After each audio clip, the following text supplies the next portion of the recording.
Greetings, members one and all of the Salivation Nation. Yeah, even doctors can be bad people from time to time, especially when they peddle drugs illegally. And we're going to be talking about a doctor who's committed some felonies, well, that's been accused of, and was caught with a lot of cash and a lot of gold. So let's explore.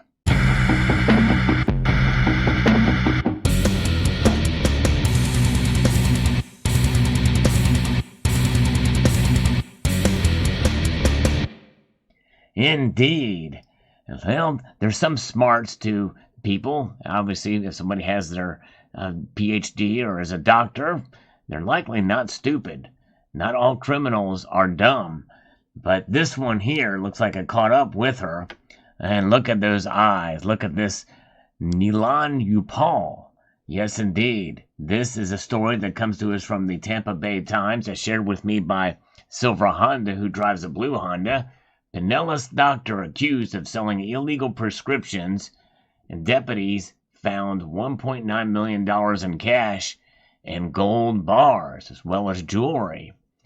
So apparently she faces 3 counts of trafficking in codeine and also 3 counts of trafficking in oxycodone. Clearwater doctor wrote and sold hundreds of fraudulent prescriptions for people she had never seen, according to a complaint filed in the Pinellas County Clerk of Court. What the doctor didn't know, however, was that some of these prescriptions were for law enforcement agents as part of a month-long investigation by the Pinellas County Sheriff's Office, the complaint said. Pinellas jail records show Nilim Upal, who is 62 years old, was arrested on 3 counts of trafficking in codeine and 3 counts of trafficking in oxycodone, all of which are first-degree felonies. Upal is certified as an infectious disease doctor. A media release from the sheriff's office Thursday lists her business address at 1407 Gulf to Bay Boulevard in Clearwater, Florida. The investigation into Upal began after the sheriff's office received a tip on May the 11th that she was writing fraudulent prescriptions for cash, according to the complaint. There you go. You find the most liquid way to be able to transact, and cash is definitely the most liquid way aside from gold. Since January, detectives believe she sold more than 550 prescriptions for promethazine, codeine, cough syrup, and hundreds of others for oxycodone to people she had never seen as patients, the release said. The confidential informant said the doctor was charging $450 for oxycodone prescriptions and $650 for codeine syrup. The sheriff's office said authorities believe Upal has been preying on drug addicts for several years. Detectives searched Upal's house and business after obtaining a search warrant and found prescription pads, patient records, ledgers, and numerous prescriptions filled out with patient names. Deputies also found more than $1.9 million in cash, as well as gold bars and jewelry valued at $175,000, according to the sheriff's office. Indeed, and here's one of these pictures of these, and I hope you enjoy stories like this. If you do, please press that thumbs up button. But yeah, look at that. I wish it was a little better picture than this. Let me see if I can blow up there. No, it's the same size. But that is something else. It's really kind of hard to see what some of these gold bars are. Looks like they have some ships on them. They almost don't look real. They almost look fake from here, because I've never seen gold bars wide and flat like that. That's very strange. I don't know what that is right there, but nonetheless, while the detectives were searching Upal's home and office, 2 people showed up to get fraudulent prescriptions, the media release said. The confidential informant told deputies they could text Upal photos of a person's driver's license, and she would write a prescriptions based on that information. On June the 24th, the sheriff's office used 3 driver's licenses, all of which belong to Pinellas deputies. Upal had never seen or treated the deputies, the complaint said. The informant arranged to buy 6 prescriptions from Upal, according to the complaint. The informant, who was wearing an audio and video recording device, was given $3,300 and sent to complete the deal, the sheriff's office said. Authorities arranged similar purchases on June the 28th and July 14th using driver licenses from sheriff's office deputies and employees with the U.S. Drug Enforcement Administration. So to me, that would seem to be a bit risky. Who knows where she could have shared that information. But I don't know. But anyways, I guess they knew what they were doing. In each instance, the fraudulent prescriptions were filled, the complaint said. These transactions amounted to 6 counts of trafficking under Florida law, the complaint said.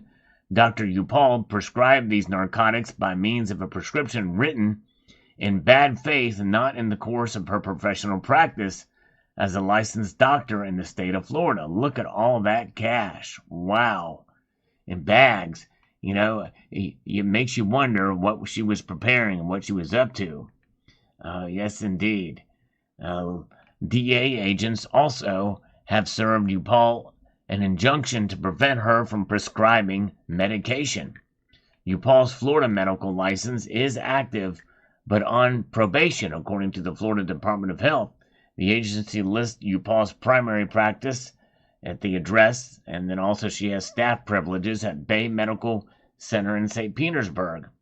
Upal was suspended on August 25, 2016, according to disciplinary records on the Department of Health's website. In October 2008, Upal faced disciplinary action for failing to meet the required standard of care, failing to keep proper records, and for administering inappropriate medication, according to an administrative complaint. The document alleged Upal failed to provide the proper care to a 16-year-old who was experiencing fatigue, headaches, and fever. So she has a history here, apparently. According to the complaint, Upal gave the teen medication that was not meant for a child that young and did not keep adequate medical records to justify her treatment plan for the teen. Upal faces 2 more administrative complaints, one that took place in 2011 and another that took place in February of 2008. In the 2008 case, Upal did not mention complete medical records for her patient, the complaint said, and in the 2011 case, Upal faced disciplinary action for falling below the acceptable standard of care and for not keeping appropriate records. It's amazing she kept her license this long. So Upal was arrested, and she faces 3 counts of trafficking, as we mentioned before. And here's a closer look at the suitcases full of cash. A lot of 20s in there, but a couple of hundreds as well.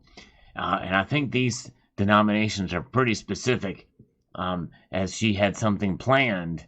I'll talk about that here in a moment. According to the Florida Department of Health, Upal had her New York State Board of Medicine license revoked in 2017.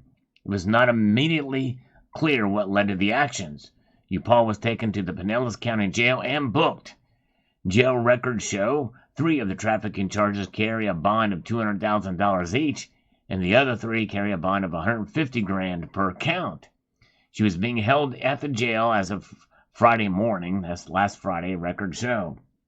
So, what can we learn from this story? Well, number 1 is cash is still king, as evidenced by how much she had in these suitcases, $1.9 million. But gold also is very liquid. Yes, indeed. And so this means that, that's something lesson to be learned. Now, obviously, for us that are not criminals, it's good to have these things and we can use it to our advantage. But for criminals, it's also very handy because it's anonymous. And in this days, anonymous and be able to transact with privacy, I think is important. And what better way than cash and also with gold? And so my guess is she was probably getting ready to skip town, knowing that everything was closing in on her. But it looks like she was at it to the very end with those other 2 deals happening. She was wanting to get as much as she could before she just skipped out.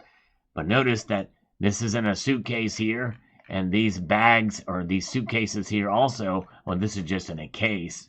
Not a suitcase, but just like a briefcase type thing. And these are in suitcases and satchels and bags. And you just take all that and just head on out. You're on a cash, and you just go travel out, and you can probably even skip the country, probably. My guess is she probably knew that everything was closing in and wanted to get as much as possible before she split. So there you have it, an amazing story. I'm glad she was caught. Thanks again to Silver Honda for sending this story to me. And I want to extend a multitude of gratitude to you all for taking the time to watch, and to encourage you to please rate, share, comment, and subscribe.